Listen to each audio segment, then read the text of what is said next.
This is a Reconstructionist radio production. Please visit GaryNorth.com/freebooks to download this book as a PDF. Through New Eyes, Developing a Biblical View of the World, James B. Jordan. Copyright 1988. Published by Wohlgemuth and Hyatt, Brentwood, Tennessee. Though nature's strength decay, and earth and hell withstand, to Canaan's bound I urge my way, at his command. The watery deep I pass, with Jesus in my view, and through the howling wilderness my way pursue. The goodly land I see, with peace and plenty blessed, a land of sacred liberty and endless rest. There milk and honey flow, and oil and wine abound, and trees of life forever grow, with mercy crowned. Thomas Oliver's The God of Abram Praise, stanzas 5 and 6. 15. The World of the Tabernacle. Psalm 102 tells us that the heavens and the earth eventually wear out and have to be changed. Of old thou didst found the earth, and the heavens are the work of thy hands. They themselves will perish, but thou dost endure, and all of them will wear out like a garment, like clothing thou wilt change them, and they will be changed. Psalm 102, verse 25 through 26. Whether the psalmist has in mind the physical heavens and earth, or the social polity of the world, is not immediately clear. Perhaps his language is designed to encompass both.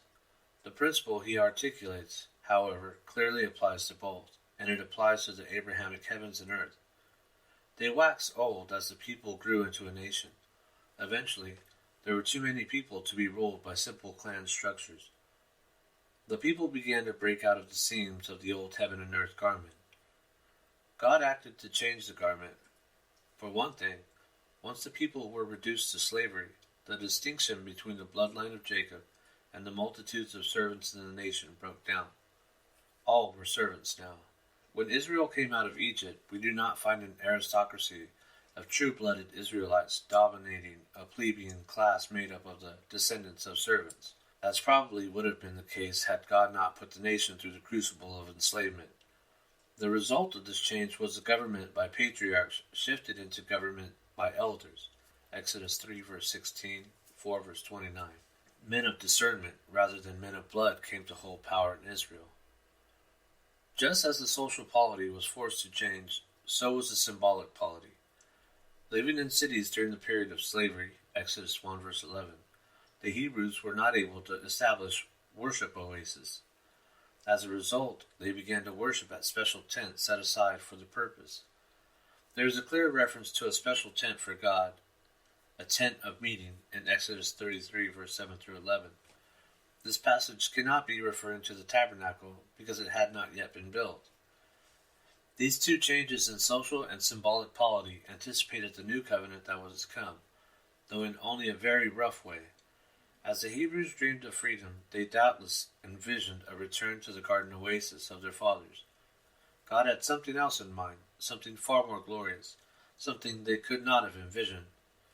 God would organize them as a nation around elders and judges who at last would be able to serve as true magistrates. God would set up a symbolic polity in the form of glorious tent of gold and precious tapestries.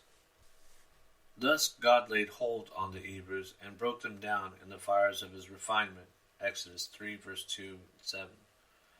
He then restructured them into a nation, giving them a new name, Israel instead of Hebrew, and revealing a new name for himself, the Lord, the one who keeps the promises made to the Father, Exodus 6 verse 3 through 8. The Mosaic Law.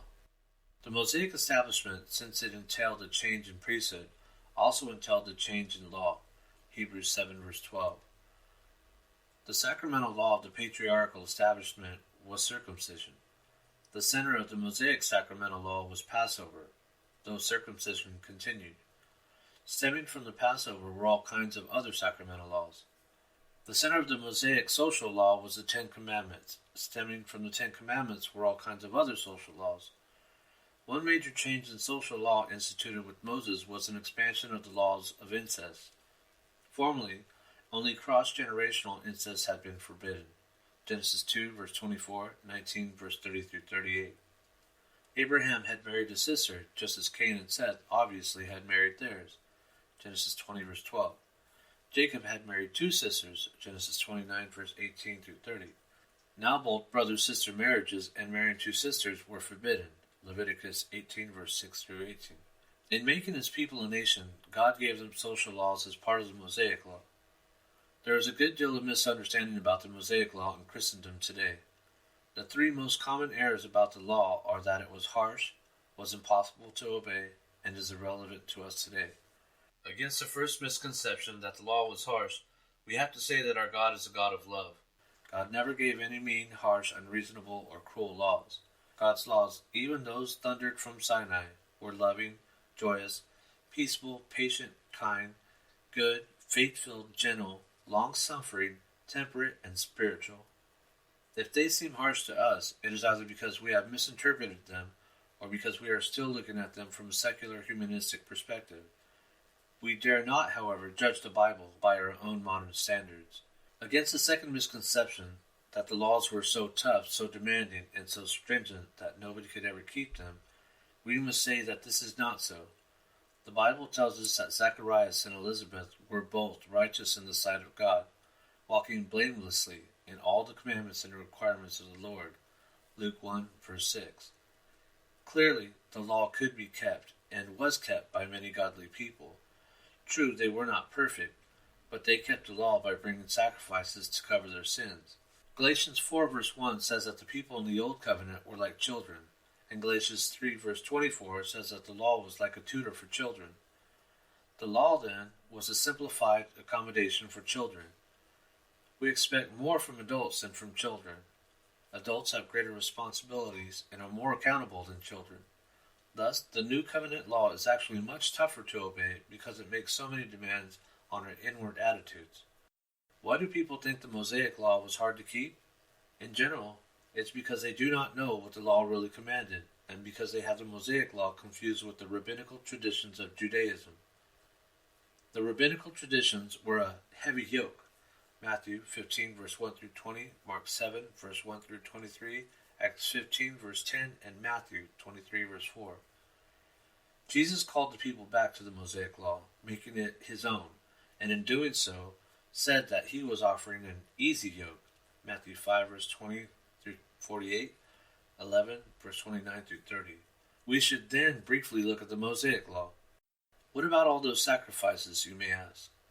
They were the burnt meal, peace, thank, votive, sin, reparation, heave, and wave offerings for starters. Some used salt and some did not. Some used oil and some did not. Some required a lamb, others oxen, others birds. Leavened bread was used with some, unleavened with others. Some parts of the animal were burned up, others given to the priest, and others were eaten by laymen. These things differed for each sacrifice. It was an awful lot of detail to master. The Israelite citizen, however, never offered any sacrifices himself. Only the priests were allowed to do the sacrifices, and they did them every day. They soon became familiar with all these details. Compare the details of the complicated sacrificial system with the details of auto repair, and it suddenly becomes clear just how simple the priest's job was. How many different kinds of cars are there? Add on the fact that they change from year to year. Now consider all the different parts and aspects that can go wrong. Next time you take your car in, look at all the volumes of Chilton auto repair manuals that your mechanic keeps on hand, and compare the size and detail with the book of Leviticus. If your mechanic can learn to fix cars and enjoy it, obviously the priests of Israel had no trouble managing the sacrificial system. What about the Sabbath? Wasn't that a burden? No, it was a time of rest.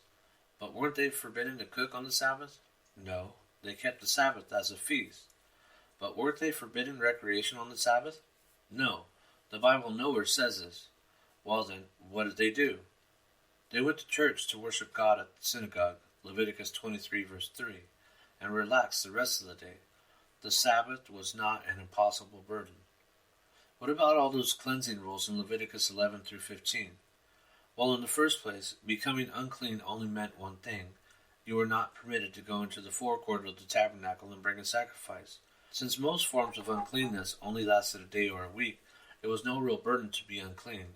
Second, if you were seriously unclean, you could make other people unclean for a few hours, until sundown, if you touched them.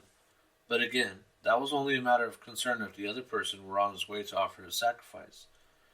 At the most, being unclean was an inconvenience. Of course, if you were unclean for months on end and could not attend festivals, it became a more serious matter. The laws of uncleanness were not hard to keep. You were to wash out a pot if a lizard fell into it and died. We would do the same today. You were not supposed to marry your sister, aunt, or child. Few of us would be tempted to. You were not supposed to eat dog burgers or salted roast roaches. Most of us wouldn't either. That is because these are our customs, and we don't find them burdensome. If we were used to eating dog meat, as some cultures do, then the restrictions would be temporarily burdensome, until we got used to it. The Jews were not to eat pork either, but that was not hard for them. They were no more tempted to eat pork than they were to eat roaches. So the Mosaic law was not horribly complicated or impossible to keep. Of course, in the New Covenant, we are not under the Mosaic law.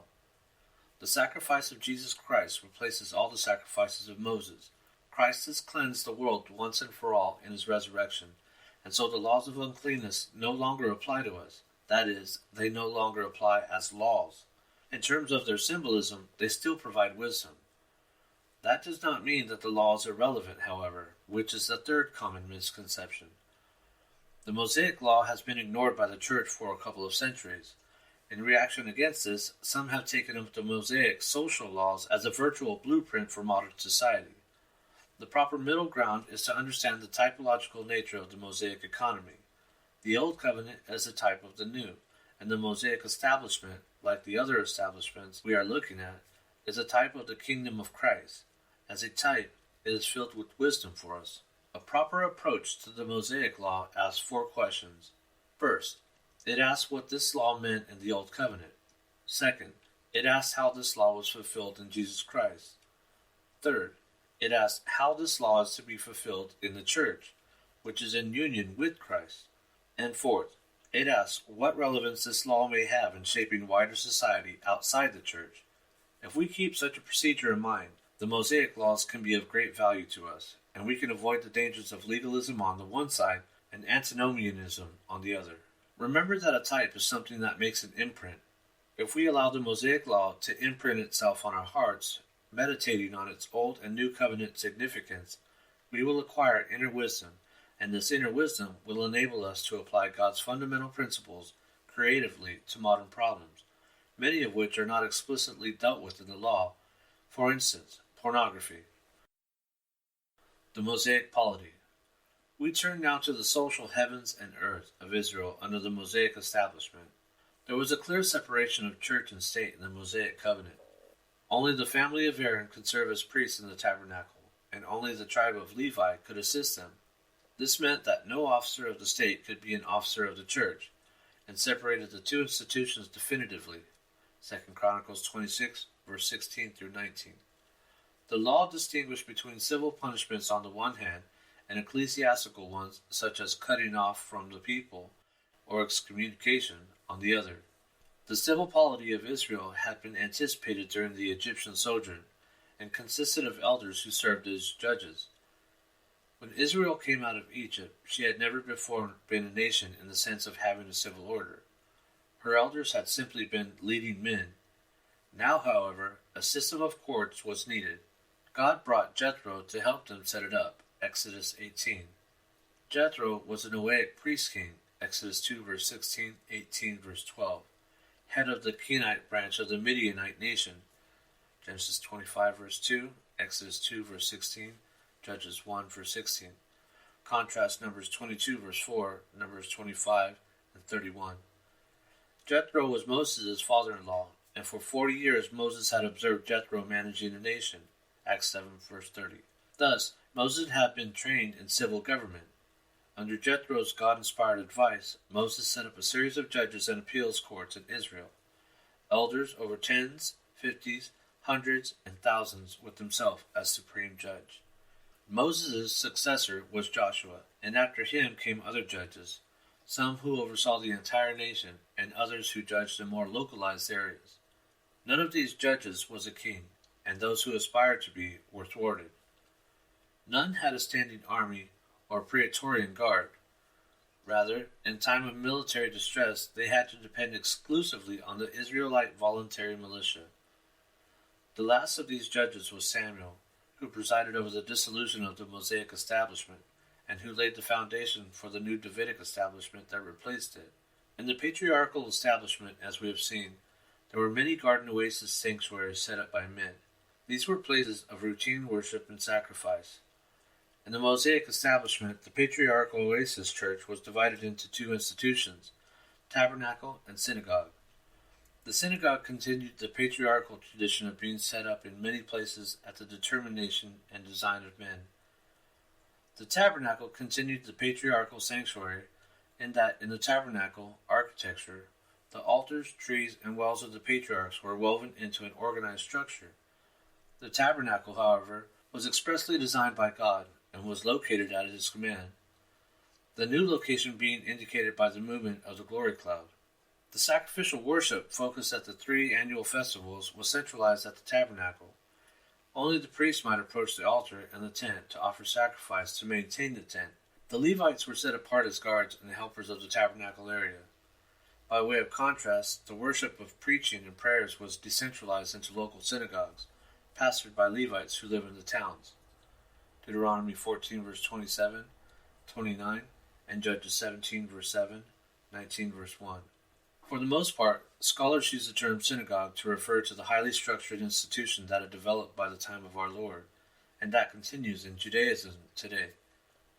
According to Jewish tradition, this synagogue structure was established by Ezra, but it is more likely that it developed later than Ezra's time. Unfortunately, focusing on the New Testament synagogue has often blinded Bible students to the clear statements of the Old Testament to the effect that there were centers of worship, not of sacrifice, throughout Israel. Such houses of prayer were places of holy convocation, which was required every Sabbath, Leviticus 23 verse 3. Worship services were also held on the new moons, 2 Kings 4 verse 23. During the Mosaic period, the Levites were the pastors of these local churches. I don't know what we should call them unless we call them synagogues, and so that is what I shall call them in this book. The synagogue was a place of Sabbath day worship, and came into existence with the Mosaic Exodus. It is unclear whether or how the Hebrews kept the Sabbath day before Sinai. God rested on the seventh day after completing the world. There is a sense in which the new world began at the flood, was not completed until Moses, since there was no new garden sanctuary until that time. Perhaps God did not reinstitute the Sabbath in its fullness until then. Given the hebdomadal 7-day patterns in Genesis, it is reasonable to infer that the patriarchs worshipped on the Sabbath, ergo Genesis 7 verse 10 and 12. There is little evidence to suggest that the Sabbath, at least in its Mosaic form, was binding on the Noahic nations. It is surely doubtful, however, that the Hebrews were able to observe the Sabbath during the Egyptian bondage. Thus, the Sabbath as a day of rest, festivity, and worship became a distinct and wonderful blessing of the Mosaic Exodus. The book of Exodus is organized in terms of a passage from slavery to Sabbath. The book of the Covenant, Exodus 21 through 23, starts and ends with Sabbath laws. Deuteronomy 5 verse 15 says that the reason for keeping the Sabbath was to memorialize not only the creation, but also the Exodus. Thus, the creation of the synagogue parallels the establishment of the weekly Sabbath. The symbolic polity. In the wilderness, God had his holy army, the militia, camp around him in a special symbolic array. It is important for us to consider this because it correlates to certain features of the design of the tabernacle, the symbol of the body politic. The book of Numbers shows Israel as God's host, his army, Numbers 1 verse 2 through 3. When Israel encamped, the Aaronic priests were positioned on the east side of the tabernacle as guardians of the door, which was on the east. Around the tabernacle on the other 3 sides were the 3 groups of Levites. As an outer ring of warrior guards were the 12 tribes carefully positioned on the 4 sides. In this way, the army clearly formed a human tabernacle for God's dwelling.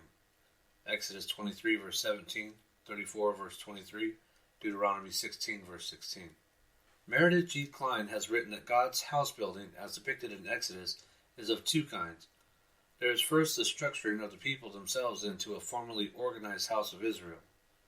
This took place in Exodus 18 through 24, with Jethro's reorganization of the nation, the giving of the Ten Commandments, and the giving of the social laws of the Book of the Covenant.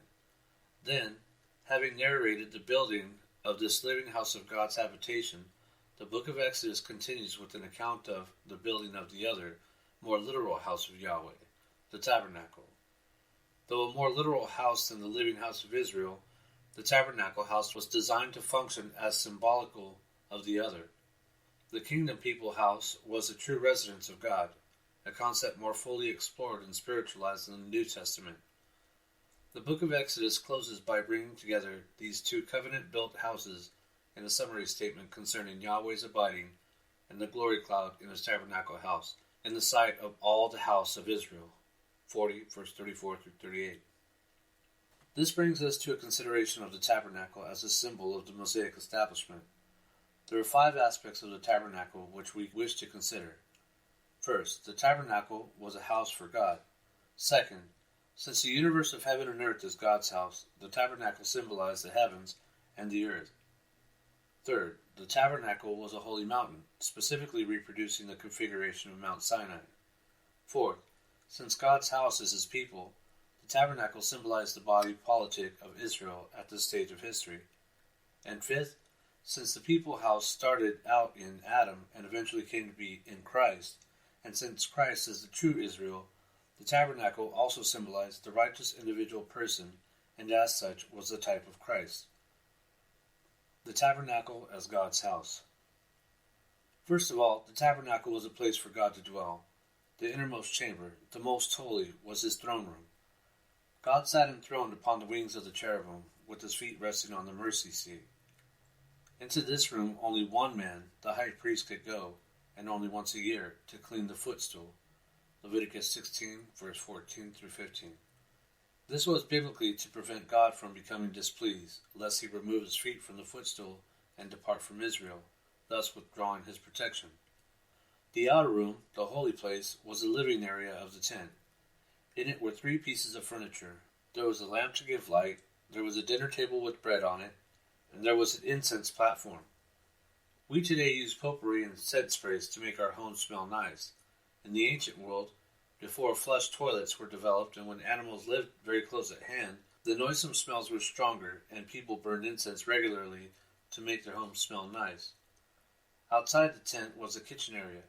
Before the day of gas and electric ovens, people who could afford it put their kitchens in rooms off to the side, or even in a separate building, just so the kitchen was outside the tabernacle. Here the animals were slaughtered, gutted, and skinned. They were washed in the sink, the laver, and cooked on the altar. Such was God's tent, his house. God did not want his house to become dirty, of course. It had to be kept clean, because if the people let it get too run down and filthy, God would leave. Now, while doubtless physical dirt was wiped off the tabernacle furniture, it was mainly moral filth and ceremonial uncleanness that defiled his house. After all, the soil under the tabernacle was holy ground, and thus was cleansed from the curse of Genesis 3. The purpose of the purification offerings of Leviticus 4 and 5 was to cleanse the house of these defilements. Blood was put on those parts of the house that had become unclean, blood being the sacrificial detergent. The tabernacle curtains, for instance, if defiled with ceremonial dirt, had to be washed, sprinkled with blood. The tabernacle as cosmic house. The Bible tells us that the tabernacle and its courtyard symbolize the heavens and the earth, God's dwelling places. Heaven was God's throne, and the earth his footstool. Isaiah 66, verse 1, Matthew 5, verse 35, Acts 7, verse 49. This was set out in 2 ways in the tabernacle. In the most holy place, the heavenly throne was pictured by the winged cherubim. God sat enthroned on the outspread wings of the cherubim, with his feet on the mercy seat that covered the Ark of the Covenant. Thus, the Ark of the Covenant with its mercy seat lid had to do with the earth and humanity as God's footstool. Second, the whole tabernacle proper was a model of heaven, Hebrews 8 verse 5, 9 verse 23 through 25. The most holy place itself was a model of the highest heavens, with the firmament or earthly heavens pictured in the holy place. and the earth pictured in the courtyard. The courtyard altar was the holy mountain that reached toward the sky, pictured in the holy place behind the first veil, a veil of sky blue. Associated with the holy mountain was the laver of cleansing, which means that the laver is to be connected with the waters of Eden. Genesis 2, verse 10 through 14. As we pass through the firmament heavens of the holy place, we come to a second altar, which is, as it were, a second heavens. Beyond the cherubic second veil, behind this golden altar, was the most holy place, the highest heavens. The courtyard thus represented the earthly garden sanctuary. Adam had been cast from this sanctuary, and it was only under very tight restrictions, codified in the laws of cleanliness, that anyone might be admitted to it in the Mosaic system. Even so, the layman might only come in to the forecourt. He was forbidden on pain of death to approach the holy mountain of the altar. The area outside the courtyard was the camp of Israel, and later, the Holy Land. This corresponds to the land of Eden, the homeland of the priests. Canaan also had very careful set boundaries, and these boundaries were also guarded. Joshua 13 through 21. In this case, the guards were the Israelites themselves, a nation of priests. The land of Israel could never be owned permanently by anyone except Israelites, for it reverted to its Israelite owners every 50 years. Leviticus 25. Thus, except for the cities, no one but an Israelite was allowed to dwell in the land. Finally, outside the land was the world of the Gentiles, converted and unconverted. The converted Gentile did not need to be circumcised and become an Israelite, but could remain a Noahic believer. Such Gentiles were welcome at the Feast of Tabernacles, but they could not live in the Holy Land. Thus, we have 5 environments: highest heavens, firmament heavens, garden sanctuary, Holy Land, and world. A full study of this would reveal the following degrees of holiness. Highest heaven, the most holy place, is God, cherubim, and angels. Firmament heavens, the holy place, is high priest and priest. Garden of Eden, sanctuary courtyard, is tabernacle courtyard, war camp, Nazarites, Levitical cities, wilderness war camp. Eden, homeland, is cities, wilderness camp, the land of Israel. World is converted nations, apostate nations. The holy place, or firmament heavens, is of particular interest. The 7 lamps of the lampstand can readily be associated with stars, as Revelation 1 verse 20 makes explicit. It can be suggested, though not proved, that the 7 stars are to be associated with the 7 planets of the ancient world. The planets were the stars that moved, and the tabernacle was portable. Another suggestion is to associate the 7 lamps with the 7 sisters of Pleiades, Job 9 verse 9, 38 verse 31, Amos 5 verse 8. The 12 loaves of showbread on the table of showbread should be correlated to the manna that rained upon Israel from heaven during the wilderness sojourn, Nehemiah 9 verse 15, John 6 verse 31. As the people ate this heavenly bread, they were symbolically transformed into a heavenly people. They became the stars of the Abrahamic promise. Finally, the cloud of smoke rising from the altar of incense is to be associated with God's glory cloud, as it appeared in the firmament heavens, Exodus 19 verse 18. Incense has to do with prayer, and the glory cloud environment is an environment of ceaseless angelic prayer, Isaiah 6 verse 3 through 4, Revelation 5 verse 8. It is very interesting to note that synagogue buildings dating from the early Christian era very often have 3 sections of mosaics on their floors, stretching from the door to the front. The first mosaic is generally nondescript, but the one at the Beth Alpha synagogue is a picture of the sacrifice of Isaac, clearly a courtyard, holy mountain theme. The second mosaic, occupying the center of the hall, is almost invariably a zodiac. The third mosaic, at the front, is a sacred portal, filled with the imagery of the highest heavens. Obviously, the zodiac has to do with the firmament heavens, in this sequence derived from the tabernacle and temple. Similar zodiacs are found in early Christian churches. The tabernacle as holy mountain. While the altar in the tabernacle complex was a holy mountain leading toward heaven, in a wider sense the entire tabernacle complex was a holy mountain, or extended ladder to heaven. What makes this clear is the connection between the tabernacle and Mount Sinai. We have already noted that the three-storied Ark of Noah was a world model, a model that transferred itself to the three-storied configuration of the world after the flood. We see the same thing here. Mount Sinai was a world model that transferred itself to the tabernacle. When the people left Mount Sinai, they took the mountain with them. God's cloud covered the top of the mountain, thus establishing it as a most holy place. Moses, and Moses alone, was allowed to enter this place, just as later on only the high priest would be allowed to enter the most holy of the tabernacle. Exodus 19, verse 19 through 24. At the top of the mountain, God gave the 10 Commandments, which were later put in the most holy place of the tabernacle. Midway down the mountain was the holy place. Only the elders of Israel were allowed to go into this area, and there they ate a meal with God. These elders were the sun, moon, and stars of the nation, and correlate with the lampstand. The meal they ate correlates with the table of shewbread. The elders themselves correlate with the Aaronic priests, who alone might enter the tabernacle holy place. While the elders ate, they saw the God of Israel, and under his feet there appeared to be a pavement of sapphire, as clear as the sky itself. Exodus 24, verse 10. The blue sapphire pavement is equivalent to the veil that separated the holy place from the most holy. The courtyard of the mountain was marked off with a boundary, and anyone who trespassed was put to death. Exodus 19, verse 12. Inside this boundary was placed an altar, and only certain select young men might approach it. Exodus 24, verse 4, 5, 19, verse 22, and 24. The priests at this point were the firstborn sons who had been saved by God at Passover. When they fell into sin at the golden calf, they were replaced by the Levites and the sons of Aaron, who thereafter took care of the sacrifices at the altar. Exodus 32, verse 28 through 29, Numbers 8, verse 14 through 18. The boundary around the mountain correlates to the boundary inside the courtyard that kept the people from approaching the altar. In this way, then, the tabernacle and later the temple were models of the ladder to heaven, of the holy mountain. Israel did not need to go back to Mount Sinai or regard it as anything special after the tabernacle was built. The tabernacle was God's portable mountain. The tabernacle as symbol of the body politic. More than this, however, the tabernacle symbolized humanity as God's true environment. The tabernacle was a symbol of the Israelite body politic, 1 Corinthians 3, verse 16. For this reason, when the citizens of Israel sinned or became symbolically unclean, corresponding invisible marks appeared in the tabernacle.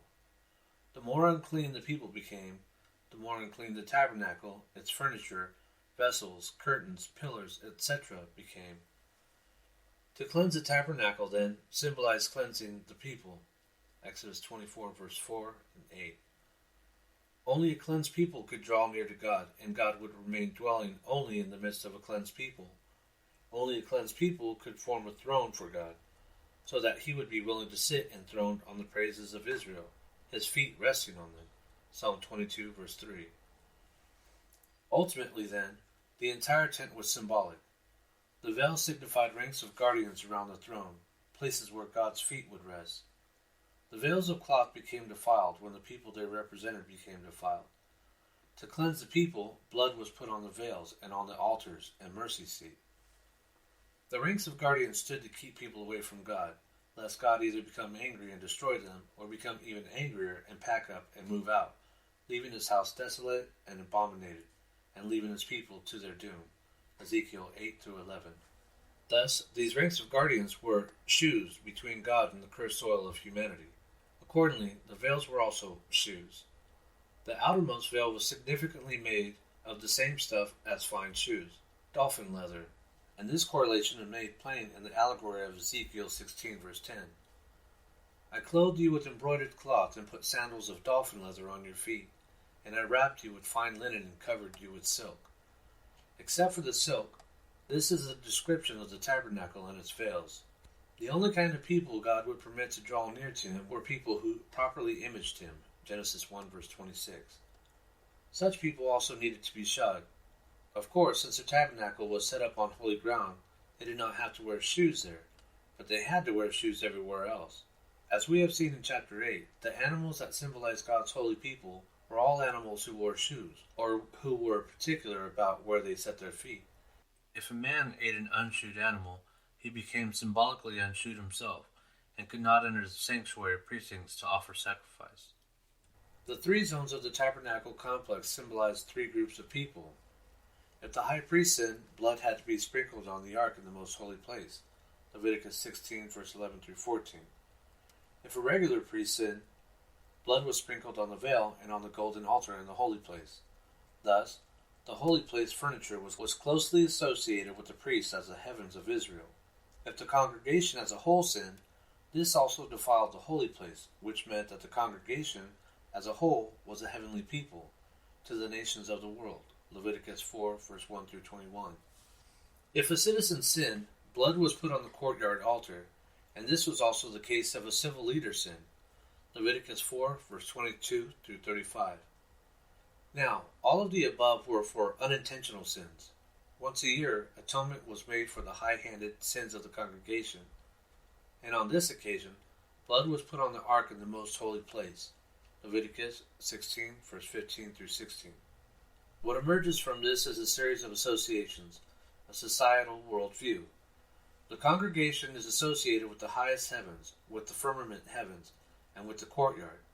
There are both stars and dust, both heavens and earth, both cherubic veil and altar of earth. The high priest, as supreme spiritual ruler, is associated with the most holy, the lesser priest with the holy place, and civil leaders with the courtyard. The priests rule in heavenly things, and the leaders rule in earthly things. Once we understand that the tabernacle was a symbol of Israelite society, there are all kinds of correlations that can be made. The inner veil of the most holy has to do with God's angelic guardians. The outer veil of the holy place has to do with the priestly guardians. The goat's hair tent curtain over the tabernacle has to do with the courtyard and the Levites. The red ram skin cover that was on top of the goat's hair tent curtain is to be associated with Passover, and thus with all Israel, who were claimed at Passover. The dolphin leather cover has to do with the Gentiles, dolphin being a sea creature. Interesting as it would be to go on with this, looking at the gold and bronze utensils and other features of the tabernacle complex, we must move on. We shall consider the altar as a symbol of the body politic in more detail in chapter 16. The point that has been established and illustrated is that the tabernacle complex symbolized Israelite society.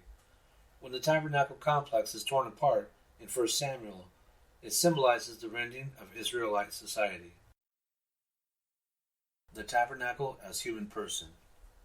Finally, the tabernacle symbolized the righteous man, the heavenly man, the man made in God's own heavenly image. John 1, verse 14, 2, verse 21, 1 Corinthians 6, verse 19.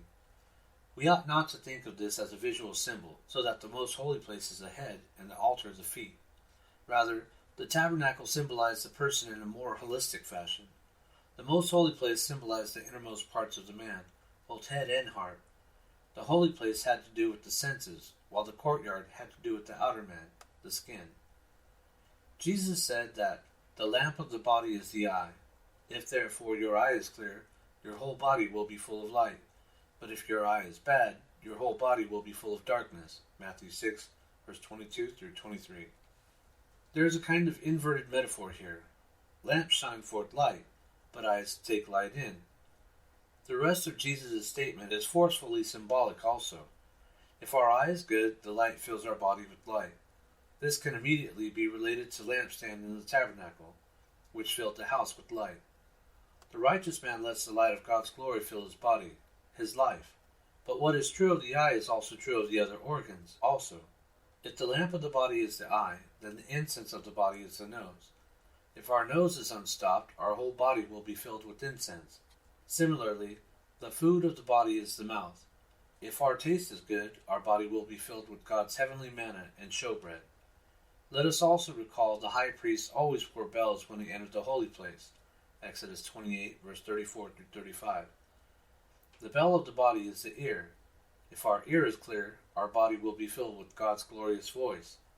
All these things relate to God's glory cloud. The cloud made a wonderful sound replicated in the bells. There was a cloud replicated by the sweet cloud of incense. It shone with light, copied by the lamp. And it rained manna, copied by the table of bread. As Klein has shown, the cloud signified the Spirit of God. So then, the righteous man is filled with God's cloud, his presence. His Spirit. The holy place symbolizes the sensory avenues by which God's life comes to His righteous man. The man filled with light is wise. The man filled with music is permeated by the voice of God's word. The man filled with incense is a man of prayer. The man filled with manna is filled with life. The ark in the inner room symbolized the heart and mind. It contained the law, as the law was to be written on the heart. It also contained a pot of manna, showing God's life within the heart. Finally, Aaron's rod that blossomed, the picture of prayer, was found within the heart. God's throne of glory was over the ark, showing that the righteous man has God enthroned on his heart. As head or mind, the ark pictured leadership, the self-control of the righteous man. The righteous man's outer life was symbolized by the courtyard. The laver showed that the righteous man lives a clean and moral public life, and the altar showed that the righteous man is a man who worships in public, not just in heart. Conclusion. A worldview is a complex thing. It is as broad and complex as the world itself. The tabernacle complex, the description of which covers over 1,000 verses, was a world model, and thus was very rich. We have only scratched the surface of the marvels to be found there. Even so, we may have become somewhat lost in the details, so let us summarize the nature of the Mosaic establishment. New names. God is the Lord, Yahweh or Jehovah, the God who keeps the promises made to the Father. People. Israel comes to replace Hebrew as the prevailing term. Grant. The land of Canaan. Promise. God will be with them in their midst. Stipulations. The sacramental is Passover and the whole sacrificial uncleanness and festival system. Societal.